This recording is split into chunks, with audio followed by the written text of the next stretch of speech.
For DORN, for the Emperor, and for the Crusade Brothers, today it's time to bring the Black Templars to the lore-accurate armies list.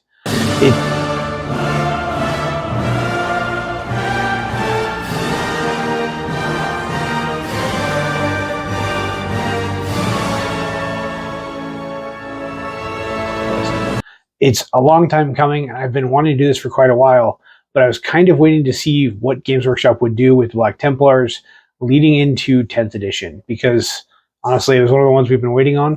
And now that I know the results, I'm super excited to bring them to you today. So let's dive into that and talk about the lore first. But first, a word from our sponsor.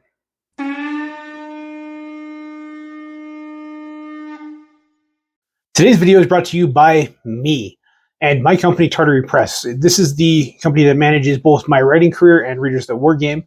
And we've got a couple big announcements. You might have actually heard last week that our website is up and running. And that's true. We also have some really cool merch on there. That's www.tylertartar.com. I'll have it pop up right here for you. And there you'll be able to get Readers That Wargame merch, all of my books, and merch related to my books as well. So make sure you go check that out. But to make it even better, we also have the Readers That Wargame Patreon that is available now. So you can go to the link in the description to the Patreon and check that out. We have some really cool tiers going, with just a basic $2 tier where you get early access to each video. My goal is to have those early accesses come out on Friday, so you have the entire weekend to watch them before they go live for everyone else on Tuesday. We have a $5 tier where you get to vote on at least 2 of the episodes each month, so that you can see what you want to see on this channel. And I'm super excited to have a lot more availability with you guys so that you can make those votes and choose and be more involved in this channel as well. We also have a $10 tier. This $10 tier includes everything from the first 2 tiers, but it also includes access to our community Discord and our community army. As you guys may remember from some of our posts and things like that on the channel, we've been building a custom army together using the polls, and I'm going to start naming units after you guys. At the $10 tier, it will be just a standard infantry unit, but there's a 4th tier. This one, honestly, if you guys want to do this, I appreciate it a lot. I don't expect it. But that one is the War Master tier. That tier is $100 a month, but you will be one of the main characters in the army. And on top of that, each quarter when I create a new shirt, you will get a copy. So make sure you guys go and check out that Patreon as well as our website to get really cool merch, access to my books, and on the Patreon, access to all of the videos early, community discords, and things like that. And let me know what you guys think about that in the comments below or on Patreon so that we can make this even better for all of you. Now let's get back to the video. Abhor the demon! The Black Templars are a very unique Space Marines faction. They're one of the first members of the second founding of the Space Marines, formed by Sigismund, one of the senior captains of the Imperial Fists, and they were not a fan of Guilliman's strategy for the Codex Astartes. And because of this, they found a loophole. They realized that if they were constantly on Crusade, they did not have to follow Guilliman's rules. Because while on Crusade, that was the exception. You could recruit as many Space Marines as you needed. And in Sigismund's mind and Black Templar's mind, you needed as many Black Templars as you could have in order to really purge your foes. And because of this, they became a major force throughout the Imperium, pushing against the Xenos, against Chaos especially, and against the heretics. They have zero qualms purging a world of heretics at any given time if those heretics reveal themselves while Black Templar fleet is nearby. They have scattered into dozens, if not hundreds, of different battle units and crusades scattered throughout the Imperium, but they do still respond to the High Marshal Helbrecht. And because of that, I felt it only appropriate that in order to build this lore-accurate list, I based it off of Hell's Reach, one of my favorite Space Marine stories, period, especially since it is 40K, and especially now that they have a film on this. That film actually has probably been out for a little while, but I just recently discovered it, and I got super excited. The Black Templars are probably my favorite Sons of Dorn, and they're one of the Space Marine legions that I could maybe get behind. A lot of the logic and strife they use, it makes sense. Yes, they're extreme, but in a galaxy full of extremes, you have to be extreme to stand out. And because of that, I absolutely love them. Like we just discussed, they are not Codex compliant. They don't really care about that. And they believe in being as close to the way the Emperor intended the legions to be during the Great Crusade as possible. So they strive for those configurations, those structures, and building a crusading force that is pretty much unstoppable. Now, they do recognize themselves as Sons of Dorn, and as active Sons of Dorn, they do participating in the competition of champions so that they can maintain their martial prowess. They also do have mutual support pacts with all of their other cousin successors. And in the stories, we regularly see Black Templars going to aid the Imperial Fists or any of the other successor chapters that are Sons of Dorn especially, although they will also go and help pretty much anyone who needs it. They are big fans of helping people like the Sisters of Battle and anything that is related to the ecclesiarchy and the worship of the Emperor. Now, they do not actually work for the ecclesiarchy, and they're not always fans of the ecclesiarchy. They do feel that several times throughout history, the ecclesiarchy has been subject to a lot of corruption and fallen from the light of the Emperor. So sticking with the light of the Emperor is their priority, and they will emphasize that as much as possible. Now, unlike several of the Sons of Dorn successor chapters, the Black Templars do strive to be pretty melee focused. That's where a lot of their skill comes from. Sigismund was a galaxy-renowned sword fighter and was one of the few people who Lucius the Eternal was actually kind of afraid of in a fight. And because of that, this rubbed off on the Black Templars as well. So you'll see a lot of Sword Brethren and Blade Guard veterans in this list that lead to a lot of really cool combinations that you don't really see on the Imperium side as much. It's something you tend to see more on the Chaos side with like the World Eaters, but there's a lot more finesse to it when it comes to the Black Templars. The other thing to keep in mind is they are fanatically opposed to Psykers or Witches or Xenos. They will purge them if they see them, so you will not be seeing librarians in this list at all. So now that I've hinted at it enough, let's dive into the list and keep going from there. Consolidating position on the objective. Now, as I stated earlier, this list is based on Hell's Reach, which means there's going to be a couple key characters that we're going to be bringing to the tabletop for that specific reason. And there are more generic proxies that you can switch these out for to give your list a little bit more generic feel if you're wanting to make your own crusading fleet. But for this list, I did specifically base it around Hell's Reach. So you're going to see specific characters here, like, for example, our Warlord, High Marshal Helbrecht. Obvious choice there. From what I've heard from Black Templar players, he is pretty good on tabletop as well.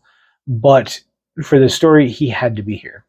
On top of that, you had Chaplain Grimaldus as well, who's the main character of Hell's Reach. But I think I would run these normally anyways. They're really cool models. They play pretty well from what I've seen. And they just make sense in this list, especially where you're going to have a lot of very similar units throughout it.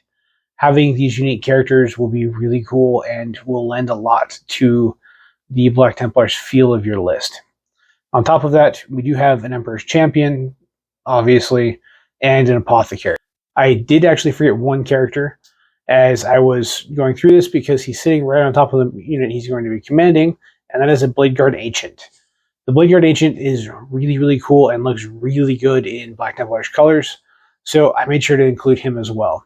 And like I said, he's also going to be leading a squad of Blade Guard veterans to bring that out even more. The Black Templars look really cool with the shield and sword. I would even be tempted to maybe do some kit bashing and poach some of the shields from my Deathwing Knights. From my Dark Angels army, they have some really cool shields, and I think doing a little kit bashing may look fantastic with this. And On top of that, we're also going to have an assault intercessor squad just as a generic field unit for holding and controlling. We're going to bring in a crusader squad, actually 2 of them, to really fill out our ranks and give us depth. And then we're going to have an eliminator squad just because we need that precision and we need something that can eliminate targets. And we're going to bring in a Hellblaster squad. The Hellblaster squad is exclusively for purging and a little bit anti-heavy to cover a lot of our melee-centric units. So one of the really big perks with Black Templars is you can throw these units in there, and they do make sense. While the Black Templars are mostly heavy melee focus, they do have these supporting elements like Eliminators and Hellblasters and several other units that are designed to protect the majority of their units while they're advancing, and then join the melee afterwards, or provide cover fire on the rear of the battle to make sure nothing sneaks around the outside or drops in behind them.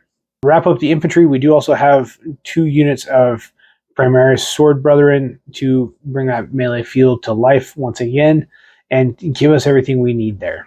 Next, we do have a few vehicles as well to make sure the Black Templars feel like the Black Templars. First one's going to be the Black Templar Gladiator Lancer. It does have some unique features and stuff like that, even though it's going to basically just be a Gladiator Lancer. We also have the Black Templars Impulsor. I'm going to bring 2 of those. That's going to get several of our units up to the front very quickly and get us in position to really strike and do damage with the units we intend to do damage with. And finally, I'm going to bring a Brutalis Dreadnought. I was really tempted to go with a Redemptor, but for some reason the Brutalis just felt right. Maybe it's because it's very melee heavy and melee centric, but it felt like the type of Dreadnought a Black Templar would want to pilot. So it's in there as well. On top of that, I did add some Black Templar accessory sprues. I'm not 100% sure on the exact quantity we need. Just depends on what you want to do and what type of kit bashing you want to do. My rule with accessory sprues is you never really have enough, especially when you have like unique swords or heads and you want more of those in there. The Black Templar accessory sprue has some very cool helmets, for example, that are pretty unique to them, and having more of those scattered throughout your units is something I think will look really good. So now that we've talked about what this army is going to look like, let's talk about how much this is going to cost us. For the Emperor! So now that you know what the army is going to look like, let's talk about the cost. Normally we break this into 3 categories: the retail total, the value total, and the fluffy total. Well, for the Black Templar, since they didn't exist in 30K, and there's not really any good proxies that I'd want to use anyways, the entire range of Black Templars is pretty new, so it looks really good.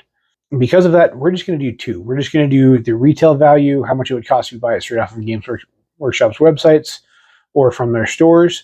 And the second is the value total, so how much you'd save by going to Wargame Portal or Amazon. I do always recommend going to your LGS as well. I did not include those prices because those vary wildly depending on each LGS. And I don't want to quote a number and get your expectations set just to have them dash because your LGS is too small and is on a different margin from one of the larger chains, so you can't get as good a discount. But I would definitely recommend checking there first, see what they have, and see what their prices look like. But to get this started, let's talk retail. So if I were to buy this entire list piecemeal on Warhammer.com, which I do not recommend doing, there's also a really good combo box that covers like 60% of this pretty fast, especially if you end up buying more than one of them. That retail total at 1 box at a time would cost roughly $1,320.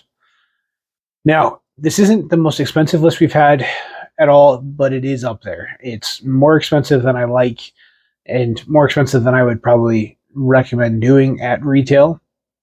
But if you buy it through Wargame Portal and Amazon, you're going to save a pretty decent chunk of change.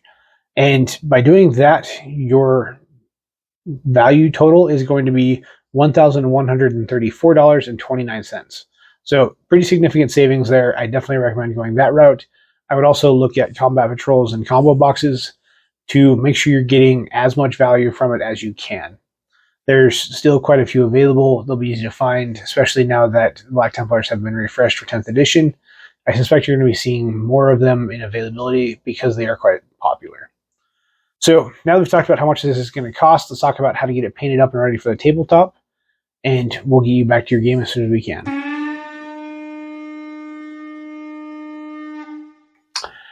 Painting the Black Templars is actually going to be pretty straightforward.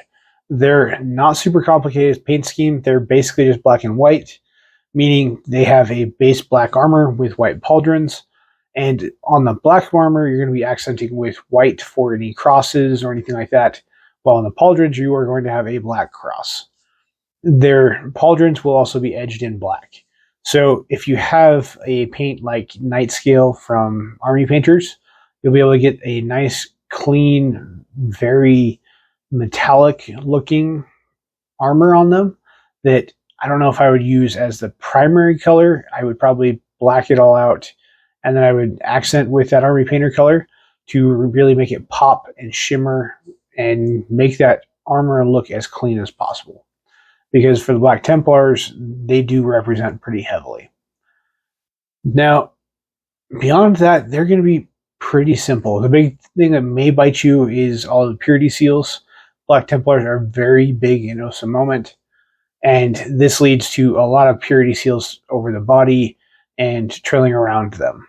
And purity seals can be a little bit annoying because trying to get the red wax seal on there and make it look clean without overlapping into any of the rest of the armor can be difficult. On top of that, getting the purity seal and the little writing on it is hard as well.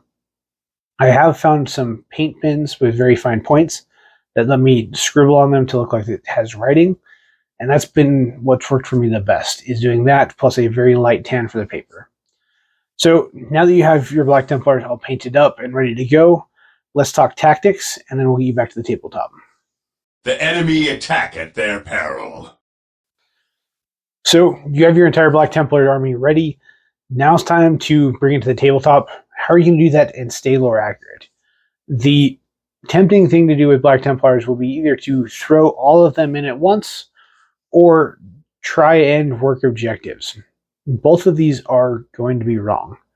Black Templars are very tactical about how they do things, but they're also extremely fast-paced. So they're going to be moving in very quickly to eliminate any threats or anything like that that may be in front of them, while also moving to position themselves in ways to succeed. Their priority is always going to be purging their foes and removing them from the tabletop if at all possible, but they're not going to ignore objectives as well as their rear and their flanking abilities there as well, which is why we do have those two impulsors. These two impulsors allow us to get either the Sword Brethren, Blade Guard Veterans, or Assault Intercessors up quickly so that they can hit the enemy and screen them and slow them down while everyone else moves into position to do their job. The Illuminators are also going to be nice because you can pick off any characters or things like that that may appear and cause the enemy a lot of heartburn that way. So, like I said, tactically, pretty simple, straightforward thing to do. I did also forget to mention we are using the Righteous Crusade detachment as well. This gives us all of the abilities and things we're going to need so that we feel like the Black Templars on the tabletop and we hit like the Black Templars on the tabletop. So if you've enjoyed this, make sure you like and subscribe. We are building this really cool community and we're getting really close to 500 subscribers.